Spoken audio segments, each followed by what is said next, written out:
네, 화면 보이시나요? 지금?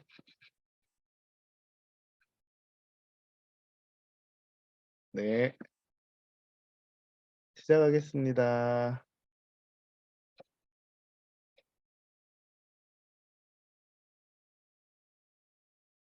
자, 지금 저희가 이제 한 달 조금 더 됐나요? 이제 그 국세 환급 업무에 대해서 지금 이텍스 솔루션 삼성지사를 설립한 뒤에 이제 강의나 뭐 오프 미팅을 통해 가지고 이 업무에 대해서 전달을 드렸는데요.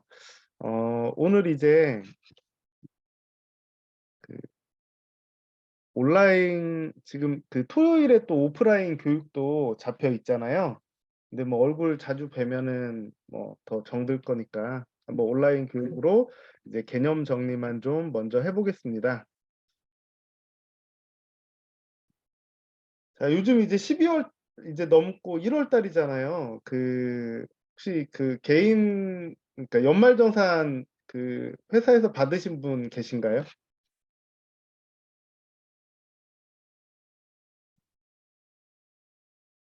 없어요? 연말정산 받으신 분. 다들 사업자신가 보네요. 그러니까 그 뭐 신청하고 막 이렇게 하라고 이렇게 하는 그런 분들. 네. 그 조세특례 국세 환급이라는 말을 쓰긴 하는데 이제 보통 이제 저희가 그 개인 같은 경우에는 연말 정산이라든가 소득공제라는 걸 통해서 우리가 납부한 그 소득세를 납부를 하잖아요. 내가 이제 뭐 그 직장인이든 또는 뭐 어떤 그 3.3 프리랜서든 뭐 이렇게 해서 그 소득세를 납부를 하는 개인의 경우에는 이제 연말정산이나 소득공제를 통해서 그 국세 환급을 받는 거예요.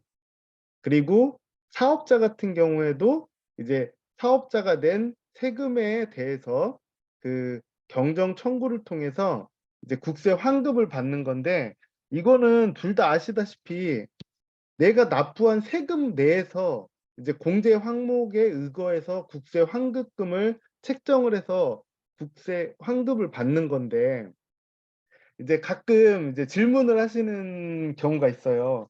아, 뭐 사업자인데 그 뭐야 그 뭐 법인세를 안 냈다거나 뭐 종합소득세를 내지 않았는데 그 환급금 이렇게 뭐 직장 그 직원들은 있다 사대보험 들어주는 그런 환급금이 나오냐 이렇게 말씀하시는 분이 있는데 사실은 그런 질문이 들어올 때가 있어요.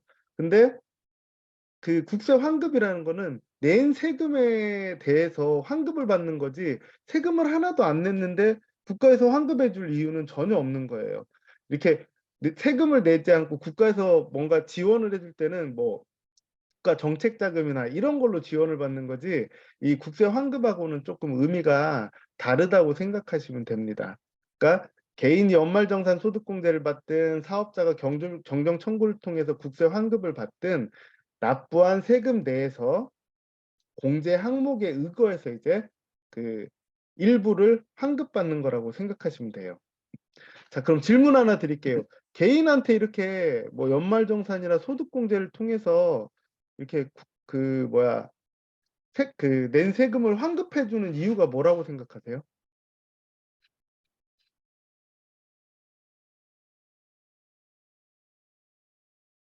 와, 정 대표님, 정찬일 대표님, 개인한테 고용 촉진하라고 세금 환급 때 해준다. 개인이 막 직원 써요?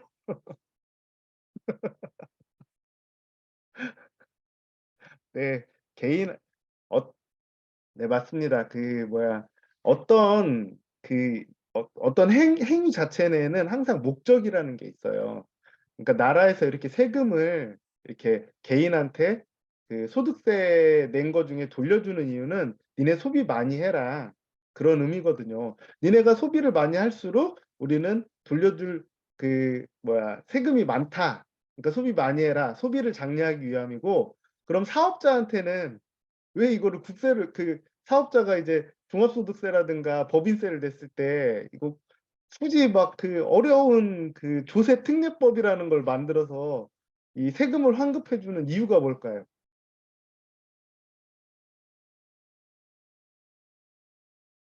여기 지금 20 몇 분 들어와 계신데 아무도 모르세요? 22분. 환급해 주는 이유. 네, 맞습니다. 정현주 대표님께서 말씀해 주셨듯이 고용 고용을 장려하기 위한 거예요. 네. 왜냐면은 대부분 이제 경제 지수를 살펴볼 때 고용 지수라는 거를 굉장히 중요시하잖아요. 뭐 지금 윤석열 정부든 뭐 그전에 이제 뭐 문재인 정부든 뭐 민주당이든 뭔 정부든 사실은 고용 지수를 굉장히 신경 쓰는 부분이에요. 그러기 때문에 나라에서 이렇게 국세를 환급해 주는 이유는 "니네 고용을 좀 늘려라." 이런 뜻이고 또 "투자도 늘려라." 이런 뜻이에요. 네. 그러니까 그 간단하게 얘기하면은 그냥 개인한테 연말정산 소득공제 해서 소비 늘리려고 하듯 사업자한테는 경정청구 통해서 국세 환급해 주면서 고용 장려를 하고 뭐 투자도 촉진시키려고 한다고 생각하시면 됩니다. 그러니까 보시면은 항상 이 뭐야 그 국세 환급 업무를 할 때 맨날 뭐 "아 이거 국세 환급 받으면은 세무조사 나와요." 그러는데 개인이 연말정산하고 소득공제 받는다고 해서 뭐 다음 해에 세금 많이 때리거나 아니면 뭐 세무조사 나오는 경우가 있었나요? 당연히 없어요. 그러니까 그 경정 청구를 통해서 우리가 국세 환급을 사업주가 받는다고 해서 세무조사가 나올 거라는 그런 생각은 걱정은 안 하셔도 된다고 생각을 하시면 됩니다. 그리고 이렇게 이제 그 국세 환급이 되는 과정을 살펴보면요. 지금 이제 사업자 그러니까 우리나라에서 이제 법인 사업체를 영위하든 개인 사업체를 영위하든 이제 국세나 지방세 그리고 부가가치세를 이제 신고하는 기간이 있잖아요. 이 세금을 내고 개인 사업자 같은 경우에는 종합소득세라고 해서 매해 5월 달에 이제 종합소득세 신고를 해요. 그리고 7 월까지인가 이렇게 세금을 내야 되고 법인 사업자 같은 경우에는 3월 달에 이제 법인세 신고를 하게 돼요. 그러면은 신고를 할 때는 대부분 기장세무사를 써서 감면 부분이라든가 뭐 면세 부분 이런 것들은 좀 신경을 써서 이제 입출납 신고를 하는데 이 우리가 지금 그 영업을 하려고 하는 경정청구라는 그 국세 환급 업무는 세액 공제에 해당되는 부분이 굉장히 커요. 그러니까 이게 어디냐면은 조세특례법 29 조에 의거해서 고용 창출을 일으킨다거나 뭐 경력 단절이 된 여성을 고용한다거나 막 이런 한 180 가지 정도 항목에 대해서 이 세액 공제를 해 주는 부분을 그 이택스 솔루션이라는 프로그램으로 이제 국세 환급금을 산출하게 되거든요, 1 차적으로. 그리고 그 뒤에 이제 우리 그 이택스 솔루션이랑 그 업무 제휴를 맺은 그 한 5개 정도의 세무법인 전문 세무법인이에요. 일반 기를 하는 그 세무소가 아니라 그 국세 환급 업무만을 전담해서 처리를 하고 있는 전문 세무법인에서 이제 크로스 체킹을 통해서 사람이 직접 하거든요. 이 180 가지 항목을 세세히 책정을 해서 가장 그러니까 최대한 많은 이제 환급금을 찾은 뒤에 우리가 이제 사업주와 계약을 하고 나면은 그 세무법인에서 국세청에 이렇게 그 경정 청구를 하게 됩니다. 이제 과오납분이라든가 아니면은 이제 조세특례법에 해당되는 공제 항목을 찾아서 이렇게 국세청에 그 경정청구 신청을 하게 되면은 그 담당자가 배정이 돼요. 그러니까 국세청 내에 있는 직원이에요. 어디 뭐 관할 세무서라든가 이런 쪽으로 이관되는 게 아니라 국세청 자체 내에서 담당자가 배정이 되고 이 담당자가 이제 접수된 그 경정 청구 요청서를 보고 이제 '아 이 사업주는 이거 세금 공제 부분에 대해서 환급을 해 줘야겠네.' 하고 승인이 떨어지면은 이제 그 뒤에 이제 환급금을 사업주한테 이제 그 국세청에서 이제 되돌려 주게 되는 그런 과정을 거치는데, 네, 이때 이제 그 뒤에 말씀드리겠습니다. 이게 과정이 그래요. 지금 보시면은 이제 국세 환급이라는 환급 시장이 굉장히 크다고 생각하시면 돼요. 그러니까 1년에 한 80조 정도를 그 국세 환급을 해줘야 되는 금액이 한 1년에 80조 정도 되는데, 이 뭐 50인 이하의 중소기업 44%는 경정 청구라는 것 자체를 몰라요. 그러니까 국세 환급을 받을 수 있다는 사실 자체를 모르기 때문에 그냥 못 받고 넘어가는 경우가 대부분이고, 또 어떻게 해야 되는지도 잘 모르고요.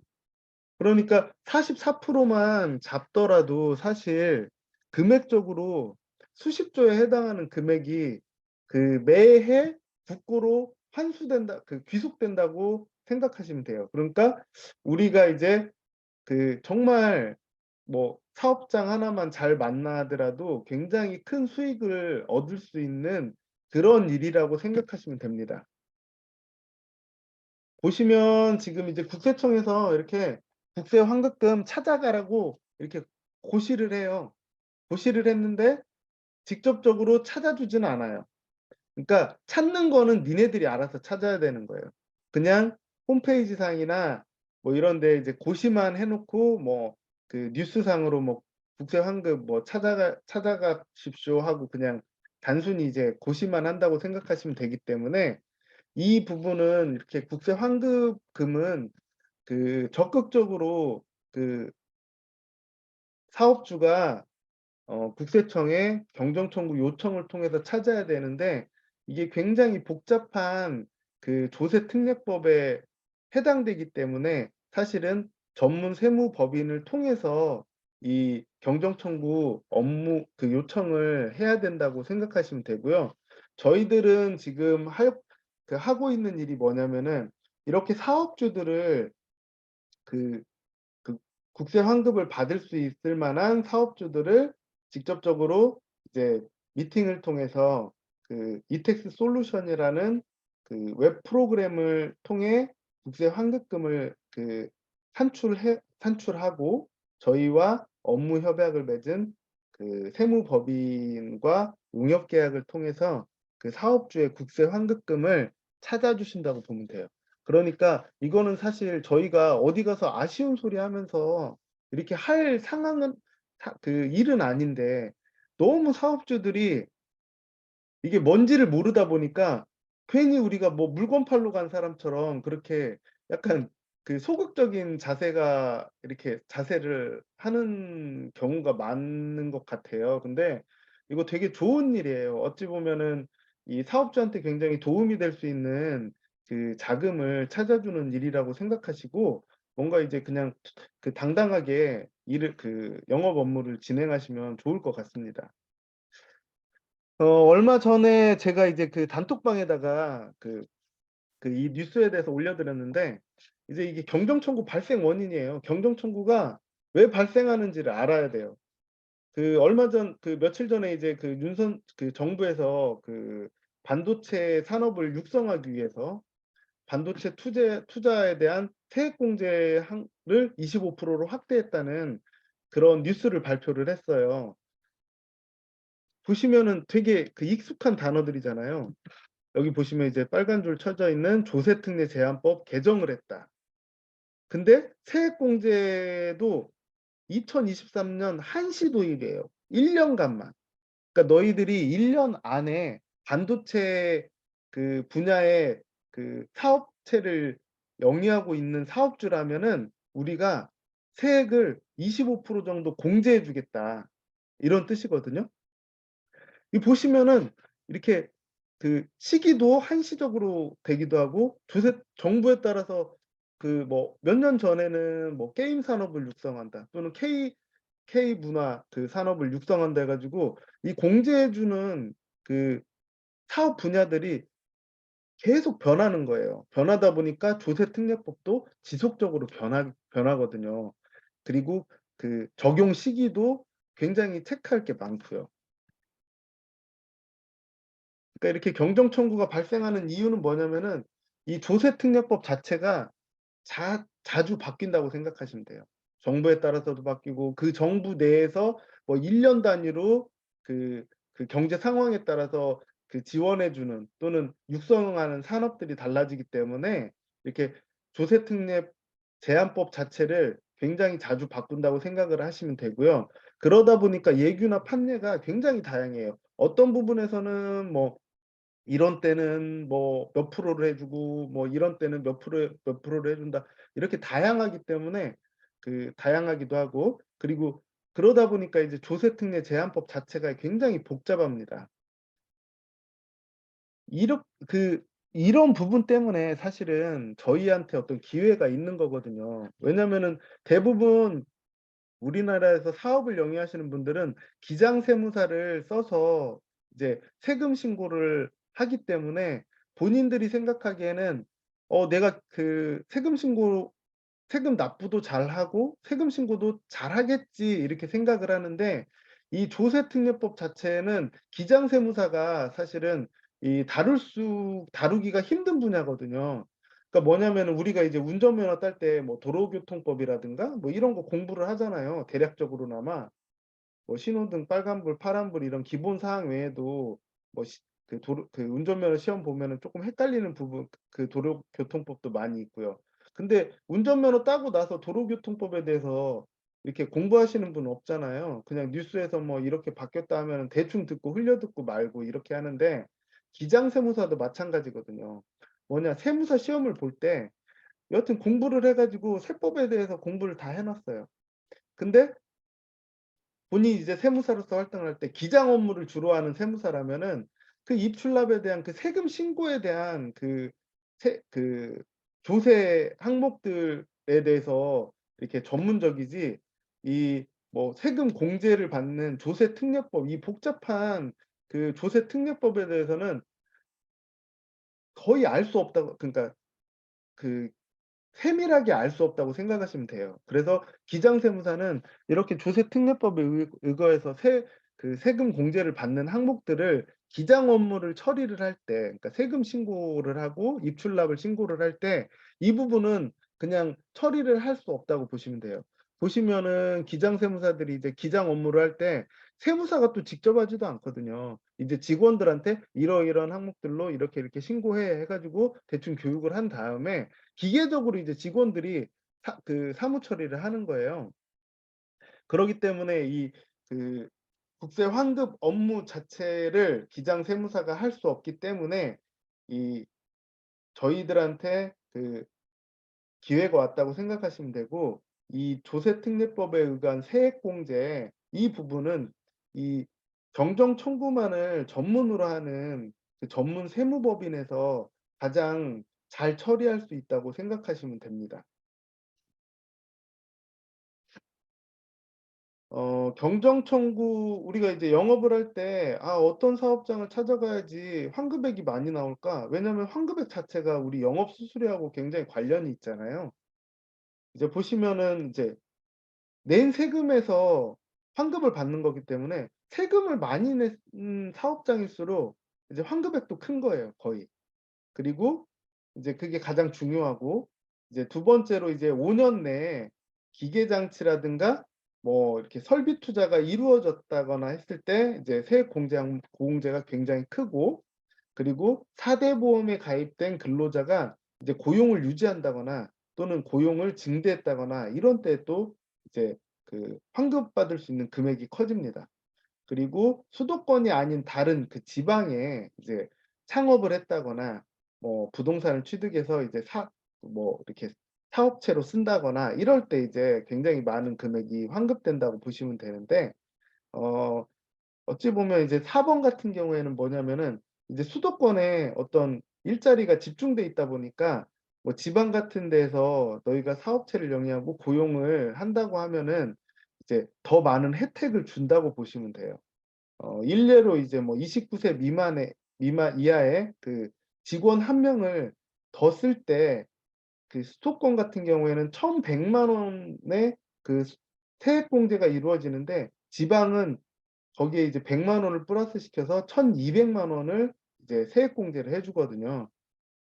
그러니까 지방에서 사업체를 영위를, 그러니까 지방이라고 해서 뭐 그 사업체가 없는 게 아니니까 오히려 이제 지방 같은 데서 더 많은 환급액이 나올 수도 있다고 보시면 됩니다.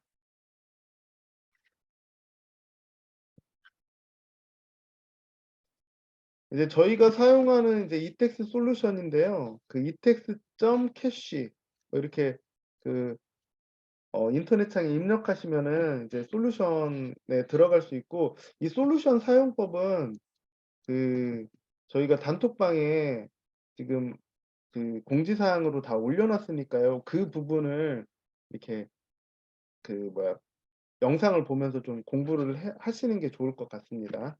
여기에서 이제 오늘 뭐 이런 것까지 다 설명을 하기에는 이제 시간적으로 좀 부족하기 때문에, 네, 이제 이텍스 솔루션 자체는 이제 그 뭐야 한 5분 정도 안에 이제 그 사업체의 그 국세 환급금을 책정할 수 있는 굉장히 편리한 그 솔루션이라고 보시면 됩니다. 지금 이제 저희가 영업을 한 뒤로 이렇게 그냥 간단하게 그 솔루션으로 이렇게 국세 환급금이 이제 1차적으로 책정이 되는 모습이에요. 뭐 3천만 원짜리도 있고 뭐 1,600만 원짜리도 있고 뭐 200만 원짜리도 있고 뭐 340만 원짜리도 있고, 이렇게 간단하게 그 1차적으로 이제 그 금액이 그 산출이 되면은 이제 그 업무 보고서를 그 단톡방 이제 공지사항에 보시면 이제 업무 보고서 작성 링크가 있는데, 거기에 이제 뭐 그 작성하라는 내용들을 작성하시면은 지금 이제 그 저희와 업무 제휴를 맺고 있는 그 세무법인에서 이제 그 검토가 들어간다고 생각하시면 됩니다. 지금 이제 1월 달에 그 뭐야 조금 업데이트된 내용이 이제 정평 그 세무 컨설팅이라는 그 우리나라에서 아마 거의 이제 탑이거든요. 그 경정 청구 전문 세무법인이에요.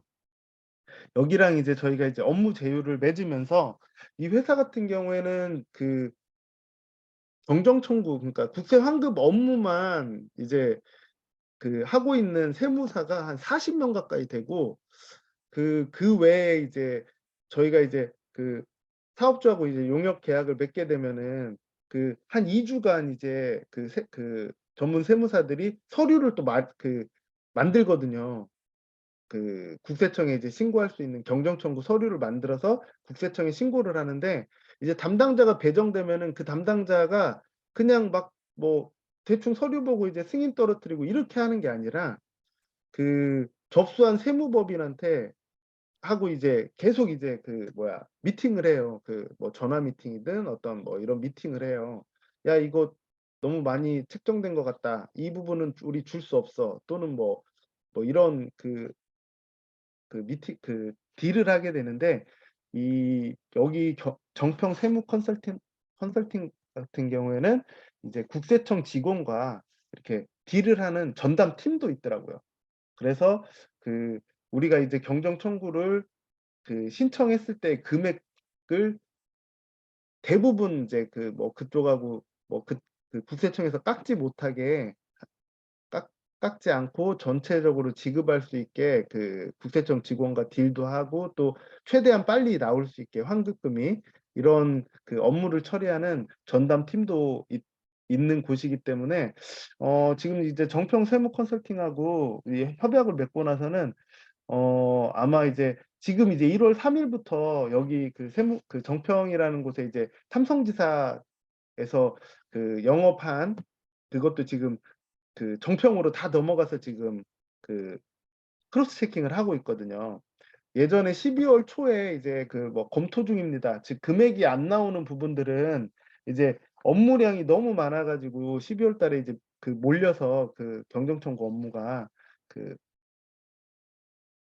세무법인 검토에 안 들어갔었는데, 그 안 들어갔던 부분들 그 접수된 것들도 지금 정평에서 다시 다 지금 검토하고 있다고 보시면 되고요.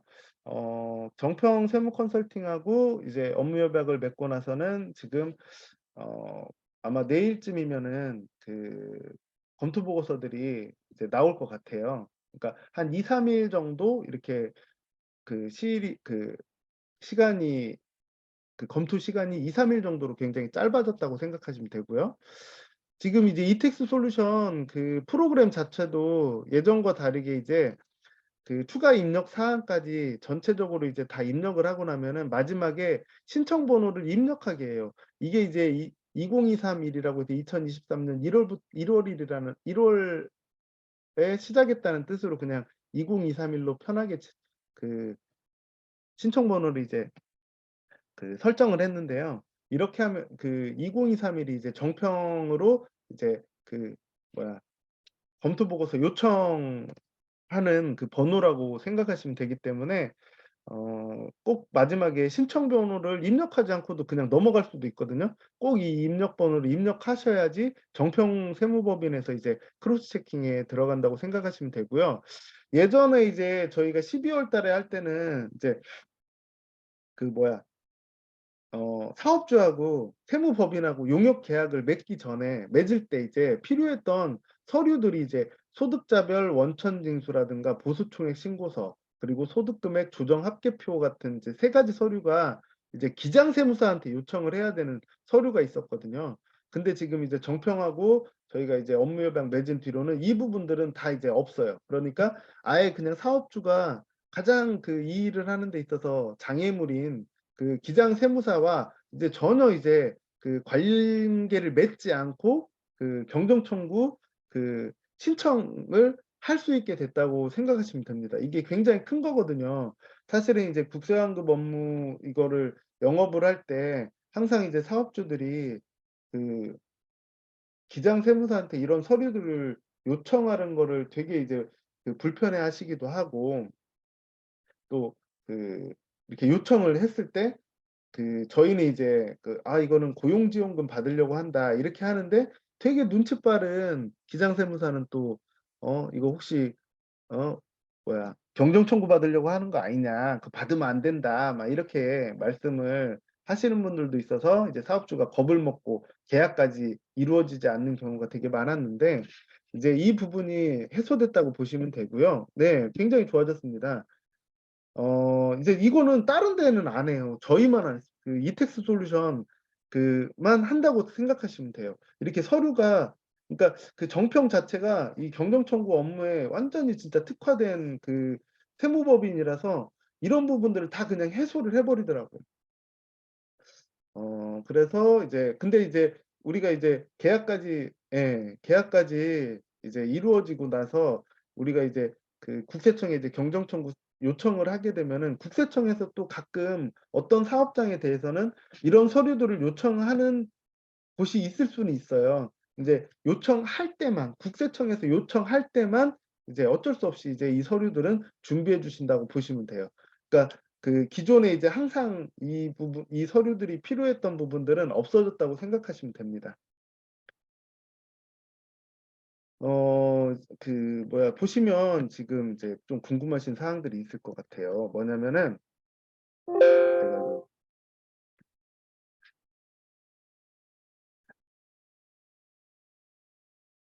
지금 이게 진짜 뭐 "경정 청구 업무 해 가지고 돈 버는 사람 진짜 있냐?" 이렇게 말씀을 하시는데 저희 이제 삼성지사 뭐 에서도 계속 지금 접수를 하고 있고 검토 보고서가 나오고 있고요. 지금 이제 12월 달에 11월 달에 이제 뭐 5천 이상 사업장들 보시면은 뭐 유통회사 뭐 어떤 이제 여기는 벤처기업 같더라고요. 무슨 테크인가? 여기도 지금 5,900만 원. 이거는 이제 무슨 산장이니까 이게 뭐죠? 펜션 뭐 이런 데인가요? 6,500만 원. 예.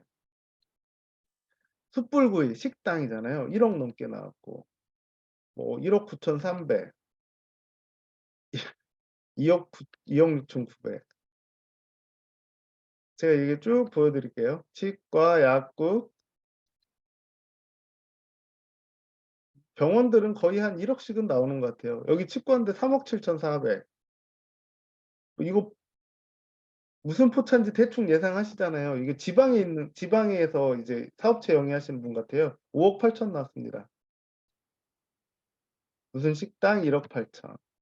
멍 칼국수 5억 3천. 그러니까 이게 지금 한 5천 이상 나온 데만 30개 정도 되더라고요. 보이시죠? 이 중에서 정말 말도 안 되게 막 80대 할아버지가 한 것도 몇 개 돼요. 네. 그러니까 그 뭐야 그 내가 안 움직여서 이 수익을 못 보는 것뿐이지, 행동하시는 분들은 대부분 이제 뭐 수익이 없다고 그러니까 수익이 있을 수밖에 없는 일이 이제 이텍스 솔루션 그 국세 환급 업무라고 생각하시면 돼요. 지금 저희 방에 한 70분이 넘게 지금 이제 들어와 계시는데, 이텍스 그 삼성지사 그 영업인 방에. 근데 이제 이분들 중에는 영업인 등록도 아직 안 하신 분들도 있고 뭐 그래요. 근데 보시면은 이것도 보여드려야겠다. 어, 제가 이제 영업인 등록을 하신 분들한테는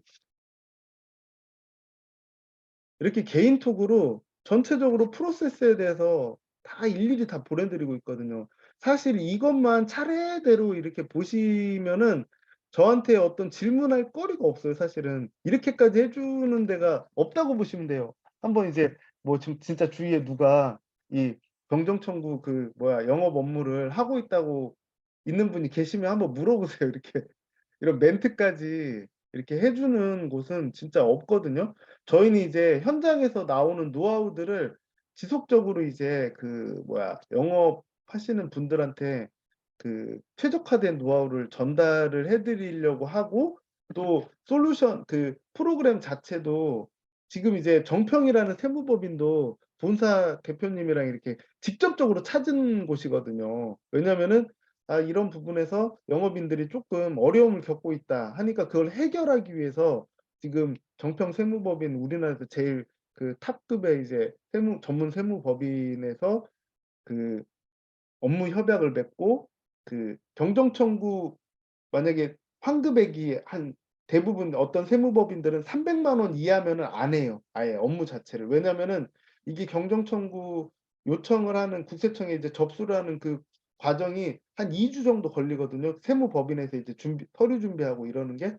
그러니까 본인들이 생각하기에는 이게 300만 원 이하일 때는 이게 그, 그 수익이 맞지를 않는 거거든요. 근데 지금 이제 정평이라는 곳은 우리가 이제 그 뭐야 100만 원까지는 무조건 이제 국세 환급 그 경정 청구 신청을 해주라고 이제 그 부분도 이제 그 계약을 해놓은 상태고.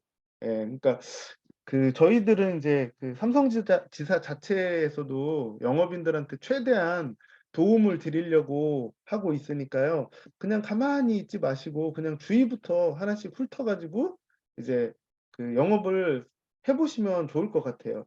그 직접 영업을 해보신 분들은 저한테 꼭 이런 말을 해요. 이거 되게 쉬운 업무다. 나 여기 가서 했더니 여기에서 또 소개시켜가지고 계속 소개가 된다. 이런 거를 말씀을 거의 다 해주시거든요. 영업을 직접적으로 뛰고 계신 분들은. 그러니까 안 하시는 분들은 그런 말이 없어요. 왜냐면 겪어보지 않았기 때문에.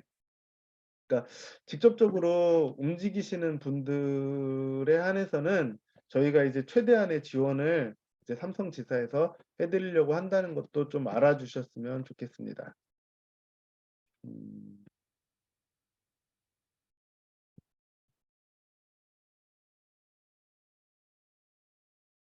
네, 그 비즈렌탈인데요.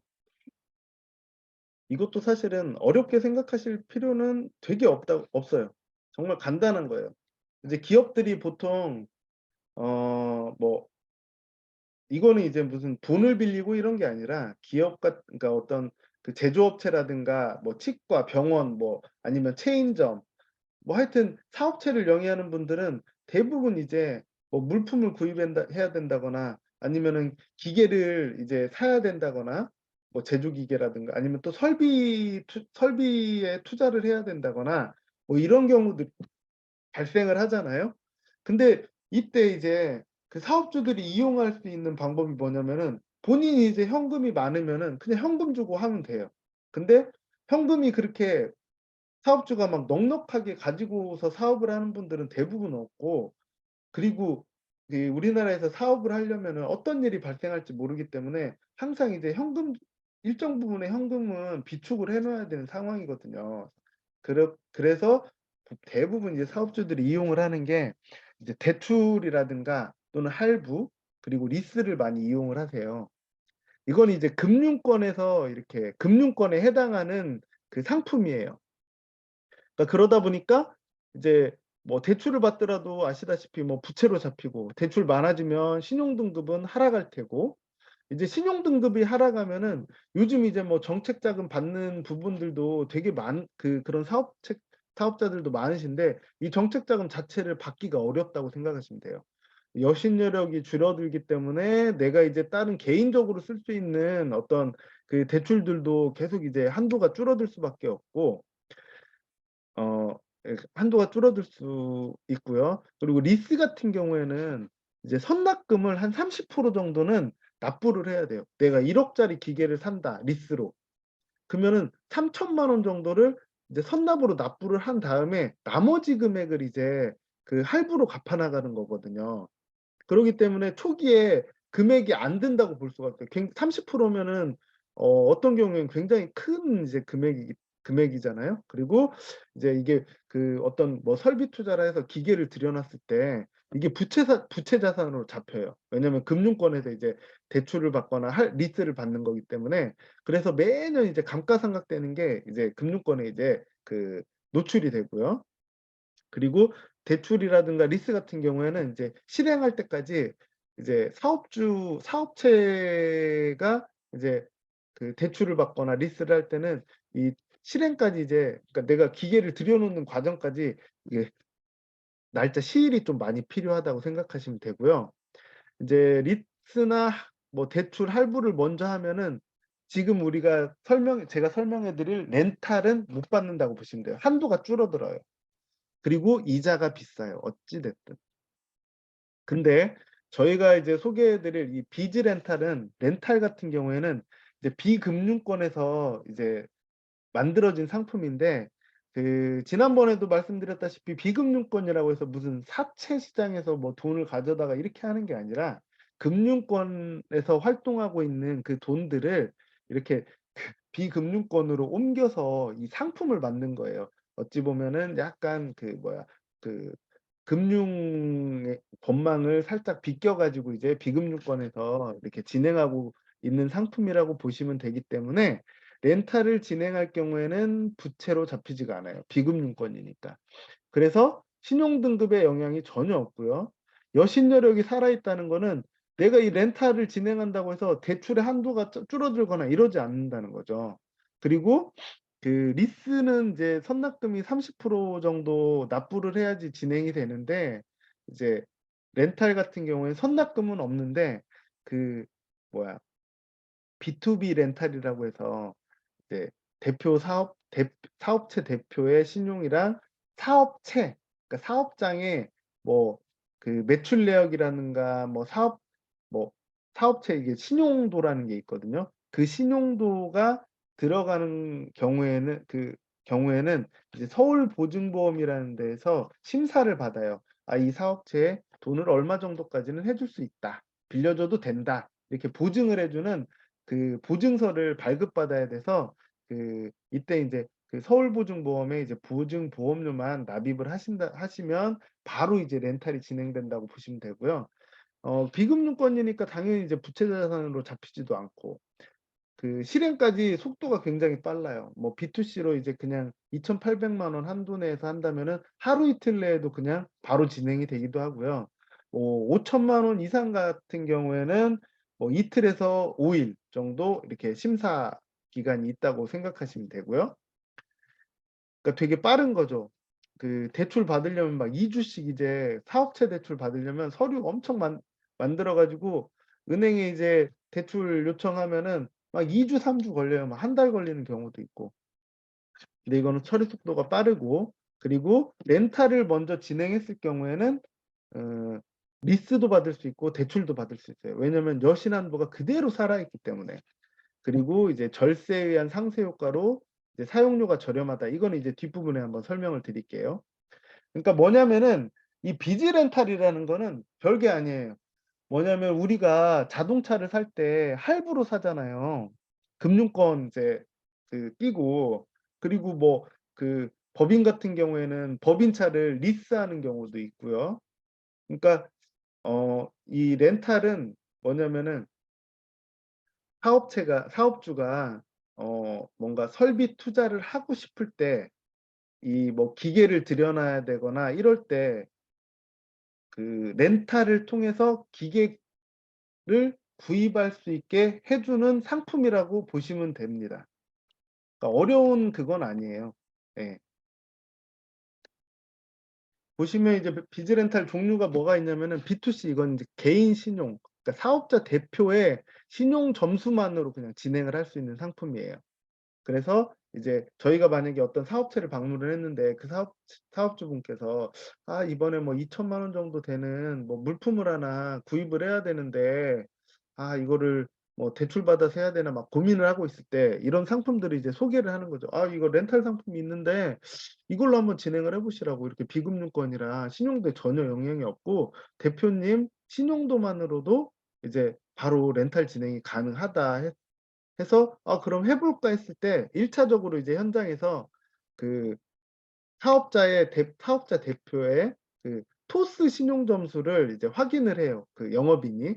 그래서 6 등급 이상인 경우에 이제 본사에 이제 할 수 있는 제가 링크를 드릴 거거든요.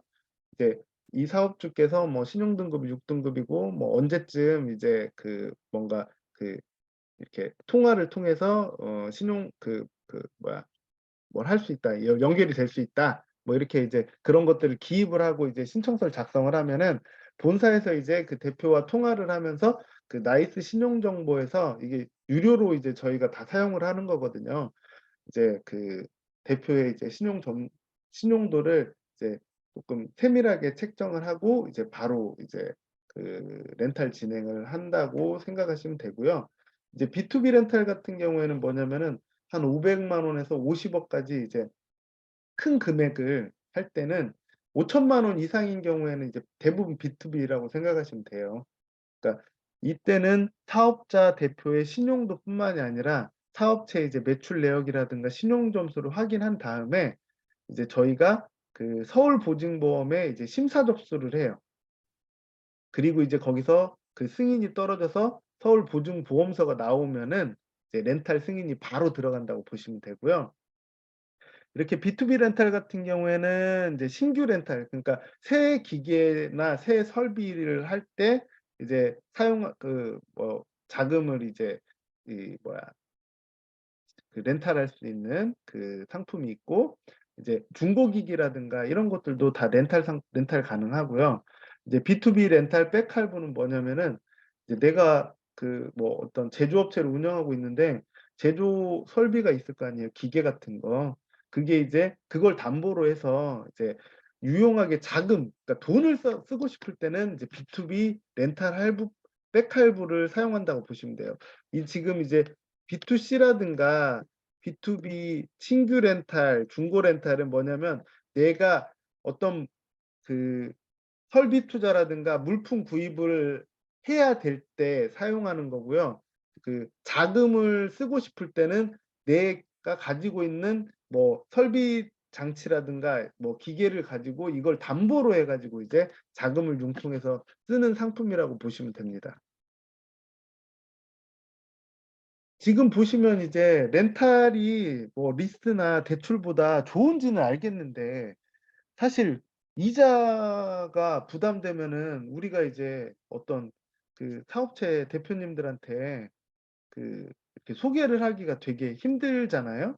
근데 보시면 이 비즈 렌탈을 사용을 했을 때 만약에 이제 이게 개인 사업자 같은 경우에 내가 이제 1억이 필요해 가지고 이제 렌탈을 하기로 했어요. 뭐 1억 짜리, 그러니까 1억 원어치 어떤 물품을 구입하는 거야. 뭐 어 그 뭐야 어디 무슨 설비를 해야 된다거나 아니면 제조를 할 때 그 기계를 구입하는데 1억이 필요해요. 그래서 1억을 이제 렌탈을 했을 경우에 36개월 동안 이제 나눠서 이제 이거를 갚게 된다고 하면은 총 이제 렌탈료는 1억 3,960만 원이 책정이 됐잖아요. 그래서 근데 그 렌탈 같은 경우에는 이게 부가세를 환급해 줘요. 그래서 1,200만 원, 1,260만 원 정도는 이제 부가세 환급이 되고 그러니까 돌려주는 거죠. 부가세를. 그리고 환급 후에 남은 금액이 이제 1억 2,600만 원인데 그 우리가 이제 지금 국세 환급 그 세액공제 업무를 하고 있잖아요. 이 세액공제로 지금 3,500만 원은 그 세액공제로 다시 환급받는 거예요. 그래서 내가 1억을 빌려서 36개월을 사용을 했는데 이 사업장 같은 경우에는 총 이제 3년 동안 갚은 금액을 총 합을 해봤더니 9,864만 원밖에 안 돼요. 그러니까 내가 1억 빌렸는데 오히려 더 적게 냈다는 뜻이죠. 이분 같은 경우에는 이제 소득세 구간이 26.4% 구간이거든요. 그러니까 꽤 그래도 사업을 잘 영위하고 계시는 것 같아요. 이제 이렇게 소득세 구간에 따라서 우리가 소득 공제받는 그 금액도 달라진다고 이제 생각하시면 되고요. 이제 이분은 1억을 하는데 1억을 빌려 그 렌탈을 했는데 이제 중고 기계를 한 것 같더라고요. 똑같이 이제 이 부분은 다 똑같잖아요. 1억 2,600. 근데 이분은 이 사업주는 소득세 구간이 16.5% 구간이어가지고 그 뭐야 공제받는 금액이 2,200만 원밖에 안 돼요. 여기는 3,500만 원인데.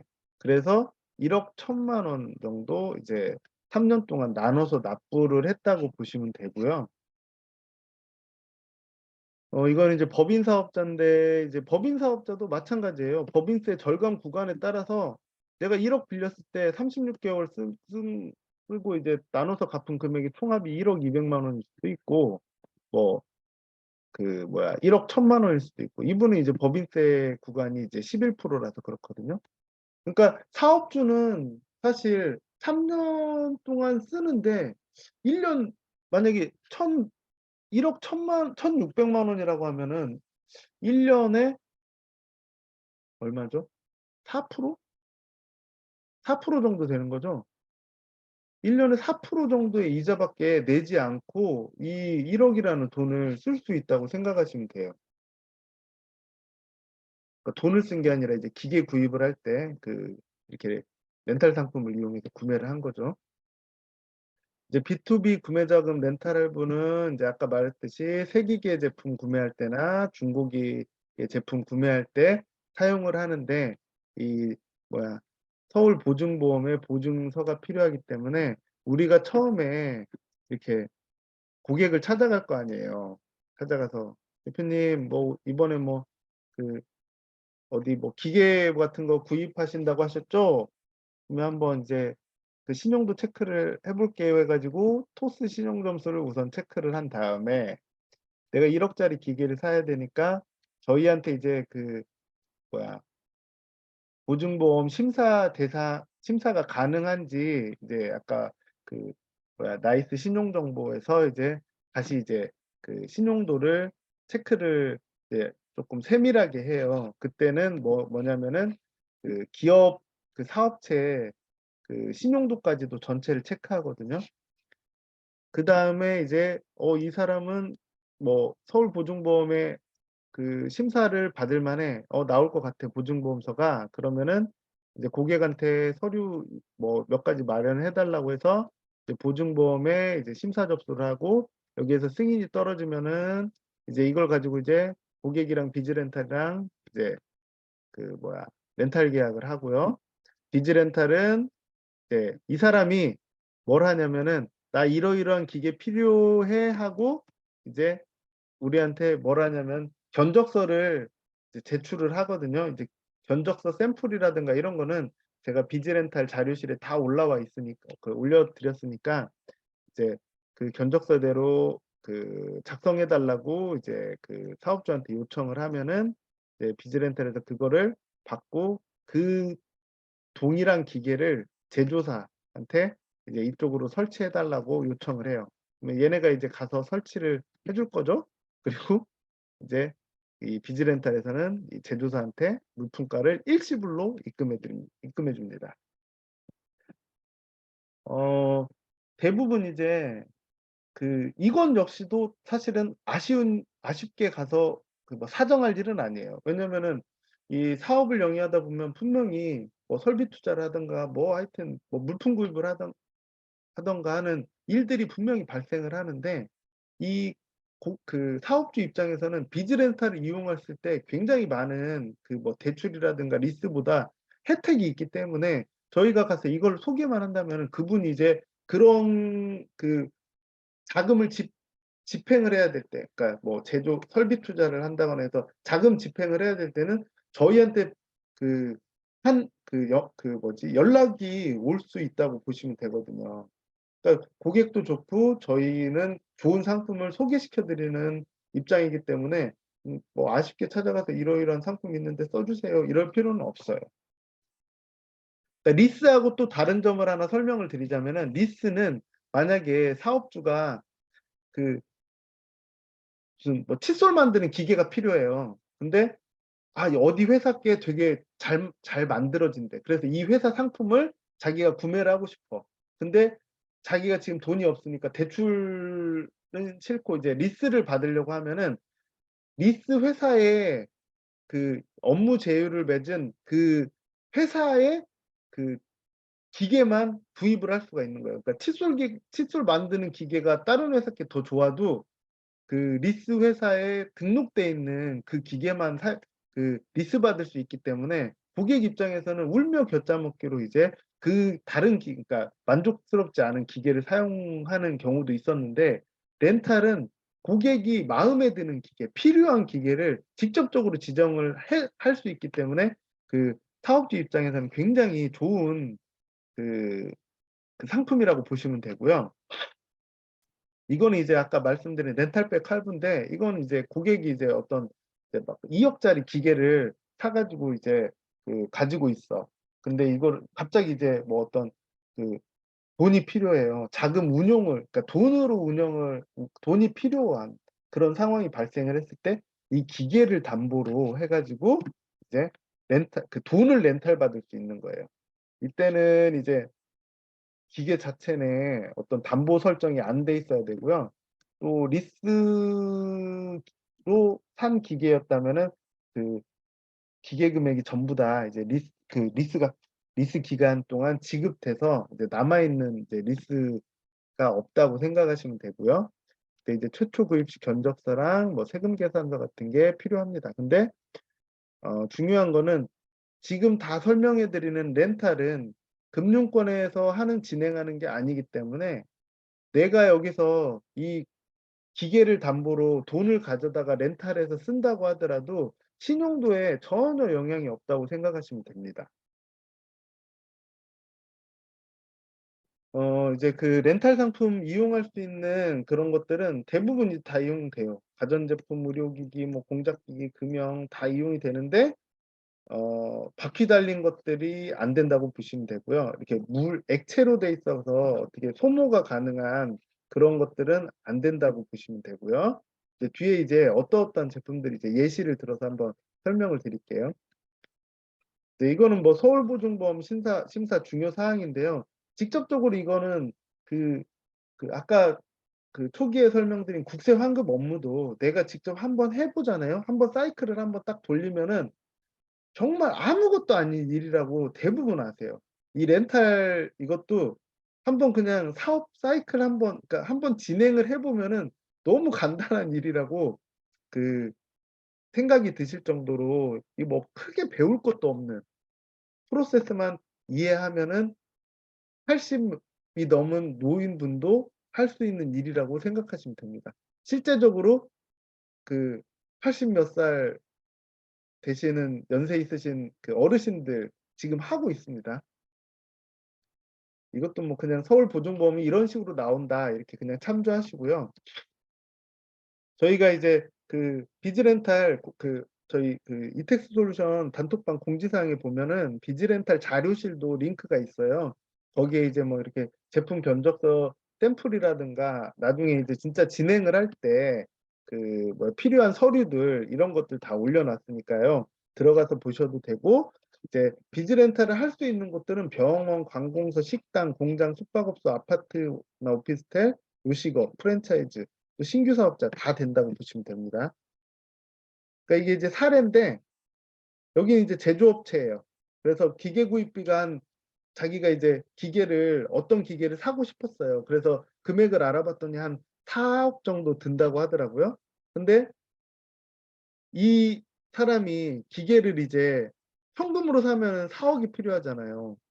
그리고 리스를 진행을 했을 때는 이제 이게 채무등재로 해가지고 신용도도 막 하락하고 한도도 하락하고 이런 일이 발생을 해요. 근데 렌탈 진행을 하면은 이제 매월 이제 할부로 납부를 하고 세금 경비 처리되고 또 비금융권이니까 신용도에 전혀 상관이 없고, 그러니까 그냥 돈 하나도 안 들이고 이 뭐야 기계를 구입해서 그 할부로 갚는데, 대부분 그 1억을 빌렸을 때든 보면은 그 내가 빌린 자금에 조금 많거나 더 적거나 그 근처에서 크게 벗어나지 않는 금액을 이제 그 갚게 되는 거잖아요. 그러니까 1억을 빌렸을 때 뭐 많으면 1억 800 정도 3년 동안 나눠서 갚는다고 보시면 되고요. 여기는 이제 가맹점을 하는데 이제 들어가는 비용이 이제 뭐 무슨 커피숍인가 봐요. 가맹료가 이제 500만 원 들었는데 이제 제품들을 다 사야 되잖아요. 뭐 커피 머신부터 해가지고 막 이런 거 다 사야 돼요. 이게 한 2억 원 정도 들어요, 비용이. 그리고 뭐 가구나 이런 것들 지금 그 뭐야 인테리어 할 때 세팅을 해야 되잖아요. 이게 한 400만 원 들어서 총 이제 들어가는 비용이 2억 900만 원이었는데, 어쩔 수 없이 가맹비에 대한 500만 원은 지불을 해야 되잖아요. 그리고 나머지는 렌탈로 그냥 진행을 할 수가 있어요. 그래서 총 창업 비용은 500만 원밖에 안 들었다. 여기는 이제 병원에서 이제 MRI라든가 CT 기계 같은 걸 구매를 하려고 했더니 한 4억 정도 되는데, 대부분 이제 치과든 병원이든 이런 기계들을 리스해서 쓰거든요. 그러니까 일정 부분 30% 정도 선납도 내야 되고 리스가 이자도 꽤 비싸요. 그러다 보니까, 근데 이제 의사니까 병원에 이제 이런 그 기계들은 장비들은 꼭 필요한 기계이기 때문에 이제 어쩔 수 없이 이제 리스 진행을 많이 했었는데, 그리고 이제 뭐 그 병원을 이제 실제적으로 만드니까 뭐 이런 것들도 다 필요하고 환자 침대 뭐 이런 거 책상 의자 다 필요해서 총 이제 비용을 산출해 봤더니 7억 원이 드는데, 그냥 전체 그냥 할부 렌탈 해가지고 영원에 이제 병원 하나를 이제 만들 만들 수 있다, 이렇게 생각하시면 되고, 어 보시면 이제 지금 이거는 이제 본사에서 이런 식으로 전단지 같은 거 만들어서 영업을 하신대요. 이제 직접 이제 발로 뛰시면서. 근데 보면은 약간 시한성이 떨어지잖아요. 그래서 지금 보시면, 자, 이게 이제 저희 방에 굉장한 디자이너가 계세요. 정찬일 대표님이라고, 그분이 이제 저희 이제 본 그 삼성지사 영업인들이 뭐 현장에서 정말 전단지 가지고 이제 뭐 이렇게 하실 분들 사용을 하시라고 지원을 해주신 거예요. 박수 한번 주세요, 진짜. 채팅으로 박수 한번 주세요. 네, 박수 주세요. 네, 필요하신 분들은 요구하시면은 이거 보내드릴게요, 파일. 아니면은 저희가 이제 그 뭐야 전단지 만드는 그 뭐야 업체에 잡아가지고 원하시는 분들한테는 이렇게 전단지도 직접 만들어 드릴 거예요. 이제 비용만 지불하시면. 근데 이제 이거는 이제 국세 환급이고요. 지금 이제 이 비즈렌탈 이거 또 필요하잖아요. 정찬일 대표님께서 이것도 만들어 주실 것 같습니다. 만들어 주실 거죠? 네. 정찬일 대표님께서 아마 만들어 주실 거예요. 지금 이것도 다 진짜 이거 되게 애써서 만드신 건데 저희 영업인들 필요하시면은 쓰라고 이렇게 지원하신 거예요, 정말. 네. 그러니까 지금 삼성지사에서는 본사에서 이렇게 조금 약간 시한성 떨어지게 해서는 좀 영업이 안 되잖아요. 근데 이렇게 너무 이쁘죠? 네. 너무 이쁘죠. 정말 간단하게 아주 그냥 정말 집중되게 그냥 딱 할 말만 딱 쓴 거 있잖아요. 이제 저희가 그 뭐지 이거 그 비즈렌탈까지 그 뭐야 이렇게 디자인 나오면은 앞뒤로 해 가지고 이렇게 가지고 다니시거나 할 수 있게 해 드릴 테니까 그 걱정 마시고 이제 지원은 저희가 삼성지사에서 박 대표님이라든가 뭐 하여튼 인재들이 굉장히 많습니다. 여하튼 그분들의 도움을 받아서라도 영업인들에 대한 지원은 최대한 해 드릴 것을 약속드릴게요. 오늘 이제 강의는 사실은 뭐냐면은 이 대충 이제 그 국세 환급이라는 게 어떤 거다. 또는 뭐 비즈렌탈이라는 게 어떤 거다고 개념 정리만 좀 했어요.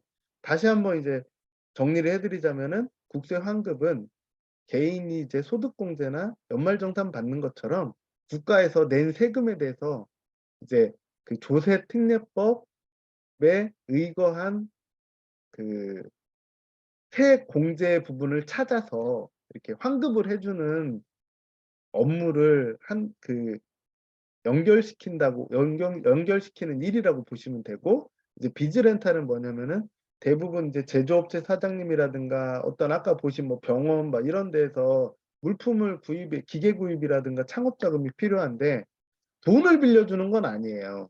대신 내가 필요한 기계라든가 물품들을 견적서를 제출을 하면은 그 사람 그 사업체나 대표의 신용도가 좋다면은 이거를 그 뭐야 렌탈 자금을 통해 가지고 이 뭐지 그 투자 그 설비 투자를 다 할 수 있게 할 수 있는 상품이라고 보시면 되거든요. 그러니까 그 이 두 가지 상품이 또 접목이 됐을 때 굉장히 시너지가 나더라고요. 우리가 이제 뭐 어디 그 제조업체 사장님 같은 데 가서 "아 이런 렌탈 상품이 있으니까 필요하실 때 연락 주세요." 했는데 그분한테 연락이 왔어. 그러면 뭐가 되냐면은 렌탈하고 나중에 이 렌탈을 했을 때 아까 그 보여 드렸던 그 세액공제 부분 있잖아요. 이 경정 청구까지 같이 할 수 있는 거예요. 그러니까 두 가지 일을 한꺼번에 할 수 있는 아주 시너지 좋은 그 업무라고 보시면 되거든요. 그러니까 오늘 뭐 이렇게 한 시간 정도 이렇게 설명을 드렸는데 강의를 했는데요. 혹시 이제 직접 영업을 하시면서 좀 뭐 궁금했던 부분이라든가 질문 사항이 있으면 마이크 켜고 하셔도 되고요. 그 채팅창에 올려주셔도 돼요. 제가 한 10분 정도만 이렇게 답변 드릴 테니까 궁금하신 점이나 이런 것들은 한번 이렇게 올려주시기 바랍니다.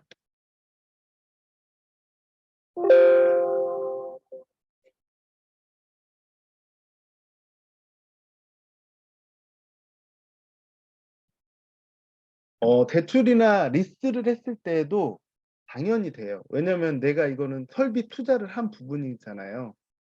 이제 이종환 대표님께서 세액공제 부분에 대해서 질문을 하셨는데 대출이나 리스를 통해서 대출 받았다는 거 이제 돈을 이제 은행에서 대출 받아 가지고 이제 기계 구입 자금으로 사용을 하는 거잖아요. 여튼 이 설비 투자 항목에 대해서는 이제 세액공제가 렌탈이든 다 똑같이 들어가는데 중요한 거는 이제 렌탈이 훨씬 유리한 거예요, 어찌 보면. 왜냐면은 아까 말씀드렸다시피 신용도 하락이 없다는 거는 사업주가 사업을 영위할 때 굉장히 큰 거거든요. 우리나라에서 이제 그 어 어느 정도 규모의 사업을 영위하시는 분들은 이 신용도 관리를 굉장히 잘해야 돼요. 그냥 국가 정책 국가에서 이렇게 일을 받아 가지고 하는 사람들도 거기 이제 그 어떤 입찰을 넣거나 했을 때 이 신용도가 그 신용평가서가 들어가거든요. 그러니까 뭐 C다, C뿔이다 이런 그 업체는 아예 나라에서 국가에서 일 자체를 주지를 않아요. 최소한 B에서 B뿔 이상 정도가 돼야 되기 때문에 이 신용도를 굉장히 신경 써야 되는데 이 비즈 렌탈 상품을 이용을 했을 때는 기업 신용도가 사업체 신용도가 떨어지지 않기 때문에 이게 굉장히 이 사업주들한테는 도움이 되는 상품이라고 보시면 돼요. 네, 답변이 됐을까요? 대출이나 리스도 세액공제 부분 적용된다. 하지만 렌탈을 사용했을 때 기업체한테 훨씬 좋다. 그리고 렌탈을 하고 나서 언제 또 이제 뭔가 그 자금이 필요할 상황이 벌어질 수도 있는데 렌탈을 했을 때는 여신이 계속 유지되기 때문에 기업이 렌탈인 또 다른 대출을 받을 때 전혀 무리 없이 받을 수가 있어요. 근데 대출 한번 받으면은 신용도도 하락하죠. 여신도 줄어들죠 하기 때문에 나중에 정말 그 자금이 필요했을 때 돈을 쓸 수 없는 그런 상황이 벌어져서 진짜 그냥 극단적인 경우에는 자금 마련을 못해서 부도 처리되는 상황까지도 갈 수 있잖아요. 이런 부분이 비즈 렌탈이 굉장히 이제 좋다고 생각하시면 돼요. 그 오늘 이제 그 국세 환급이랑 비즈 렌탈 두 가지를 하다 보니까 어찌 보면 이제 짧은 시간에 하려고 하다 보니까 좀 개념 정리하고 대략적인 소개만 했는데요. 이제 또 날짜 잡아가지고 비즈 렌탈만 가지고 한번 또 강의를 해야 될 것 같아요. 이제 어떤 식으로 진행되고 어떤 서류를 작성을 하고 뭐 이런 것들 전체적으로 이제 보여드리면서 좀 이제 그렇게 하는 시간도 가졌으면 좋겠습니다. 오늘 보시면 근데 이거 지금 사실은 뭐지? 그 전단지만 만들어지면 그냥 대략적으로 이런 장점이 있다. 그러면서 어떻게 영업을 하고 있냐면요. 이 절세표 있잖아요.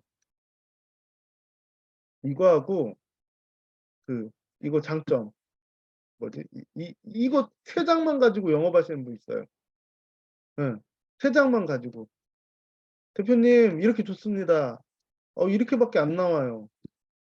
세 장만 가지고 그냥 영업하세요. 전단지 갖다 드리면서 이제 뭐 이거 뭔데 이렇게 하면은 그냥 이거 세 개만 딱 설명해 드리고 필요하실 때 연락 주세요 하고 명함 주고 오면은 연락 온다고 하더라고요.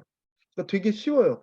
그리고 나서 이제 연락 왔을 때 그때 저한테 이제 그걸 하시면 돼요. 이거 지금 연락 와서 가는데 뭐뭐뭐 이렇게 해야 됩니까 하면 토스 신용점수 보시고 그 우선 확인하셔 가지고 6등급 이상 되시면은 저희한테 이거 그 링크 드릴 테니까 이거 이렇게 뭐 기재하는 항목만 기재해서 해 주십시오 하면은 저희가 이제 그 대표하고 통화하면서 신용도 체크하고 그리고 진행할 수 있게 이렇게 뭐 필요 서류들만 영업인들이 이렇게 저희가 이제 이 서류 필요하다 이 서류 대표님한테 요구하십시오 하고 전달하면은 그냥 중간에서 그냥 전달 역할만 하면 되는 거거든요.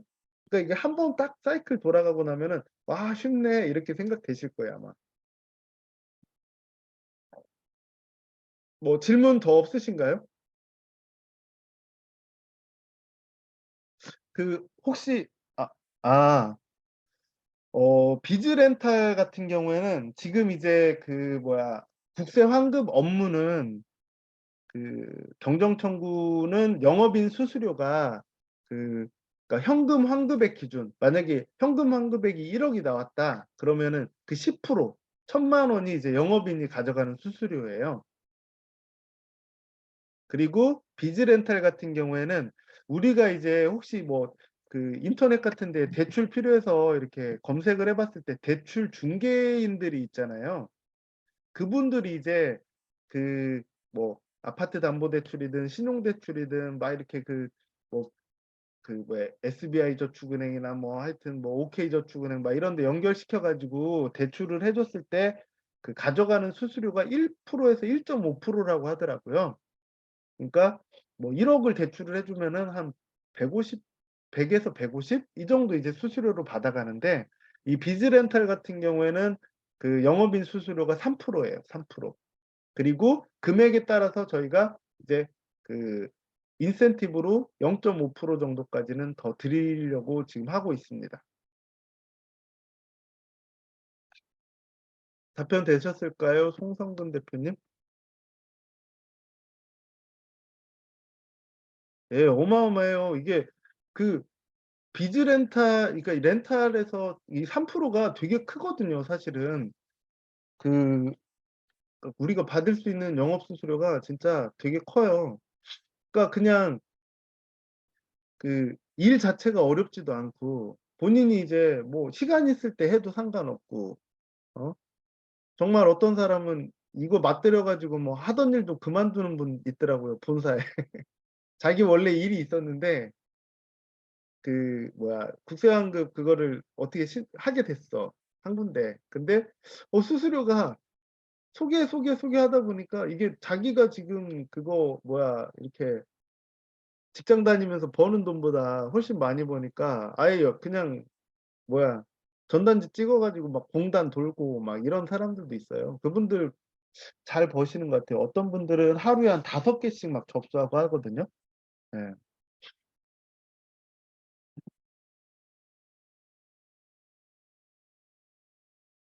어 그쵸. 아까 여기 뒤에 보시면 질문이 이제 "사업에 필요한 기계 장비들을 해 주는 거냐?" 여기 보시면은 어 커피숍 이런 기계들 있잖아요. 여기에다가 테이블 이런 것까지도 다 된다는 거예요. 이런 것들을 어떻게 하냐면은 렌탈이 뭐냐면 이제 어떤 사람이 이제 뭐 이렇게 그 뭐야 커피 체인점을 하려고 운영을 하려고 이제 가맹점을 하려고 이제 했을 하고 있어요. 근데 이 뭐 이렇게 커피 머신이라든가 뭐 이렇게 인테리어에 필요한 테이블이라든가 이런 게 필요할 거 아니에요. 그럼 고를 거 아니에요, 본인이. '아 이거는 이 제품 사야 되고.' 막 이렇게 골랐어. 근데 이거를 현금을 가지고 있으면 되게 좋은데 현금이 없을 때 이제 내가 근데 신용도도 괜찮고 했어. 그러면 이렇게 렌탈로 그 이 일을 진행을 할 수 있다는 거예요. 그래서 저희가 이제 견적서라는 거를 사업주분한테 요청을 하거든요. 그러니까 당신이 필요한 물품들 하나하나 이렇게 파일 정리해 가지고 우리한테 줘. 그러면 우리가 당신 이거 렌탈해 줄 수 있는 신용도 되니까 응? 이 기계 다 렌탈해 줄게 해서 이 비즈 렌탈에서 그 기계들을 그 공급 업체한테 다 이렇게 일일이 뭐지? 그 기계 구입 자금을 입금을 해 주면서 다 이렇게 그 사업체에 갖다 주는 거죠. 이해되셨나요? 정현님? 예.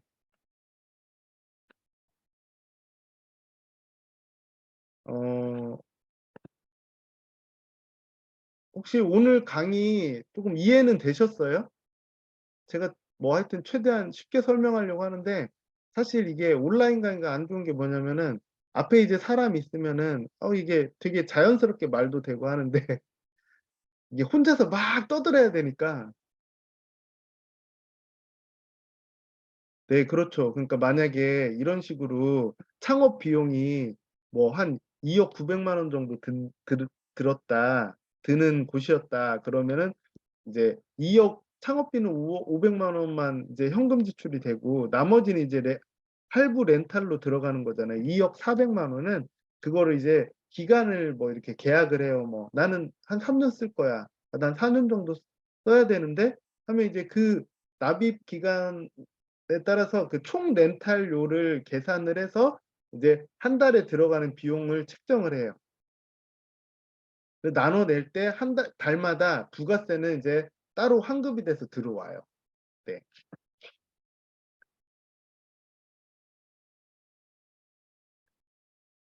그러니까 저는 사실 뭐 설비 투자 어쩌고 해 가지고 처음에 이거 비즈 렌탈 이제 본사 대표님한테 얘기 들었을 때 어디 무슨 공단이나 막 이런 데만 되는 줄 알았는데 다 되더라고요, 거의. 그러니까 렌탈로 안 되는 거는 바퀴 달린 거랑 막 액체 막 이렇게 그냥 뭐 증발되거나 이럴 수 있는 그런 것들 외에는 거의 다 된다고 보시면 되는 것 같아요. 이동 가능한 것들 있잖아요. 뭐 컨테이너 막 이런 것도 되더라고요.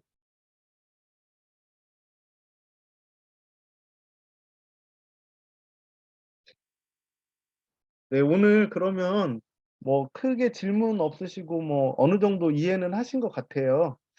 또 뭐 내일 모레 이제 오픈 모임에서는 좀 재밌게 좀 자연스럽게 이렇게 좀 더 이렇게 주고받고 하면서 더 좋은 시간 갖도록 하고요. 혹시 뭐 참여 못 하시는 분들은 이제 저한테 뭐 그 질문, 그러니까 궁금한 점 있으면은 언제든 이제 연락 주셔도 되고 톡 주셔도 돼요. 화물차 바퀴 달렸잖아요. 화물차는 안 되죠.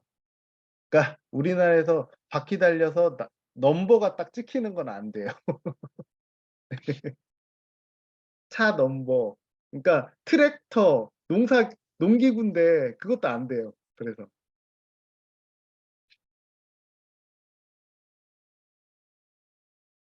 네. 오늘은 그러면 강의 이만 마치도록 하고요. 또 이제 저희가 계속 이렇게 그 뭐 다음번에는 한번 비즈 렌탈만 이제 집중적으로 해서 한 1 시간 정도 강의하는 걸로 한번 계획 잡아 볼 거고요. 그 주기적으로 이제 뭐 오프 강의를 할 테니까 혹시 이제 영업인들을 영업하실 만한 분 모시고 오고 싶으시면 그때 오셔서 들으셔도 되고, 또 이렇게 온라인 강의할 때 설명 들으셔도 되고 할 것 같습니다. 네. 뭐 늦은 시간인데 강의 들어 주셔서 감사하고요. 좀 많은 분들이 좀 화이팅 하셔 가지고 그 이렇게 좀 경제 상황에 도움이 좀 되셨으면 좋겠어요. 네. 감사합니다. 그러면 오늘 강의 여기로 마치겠습니다.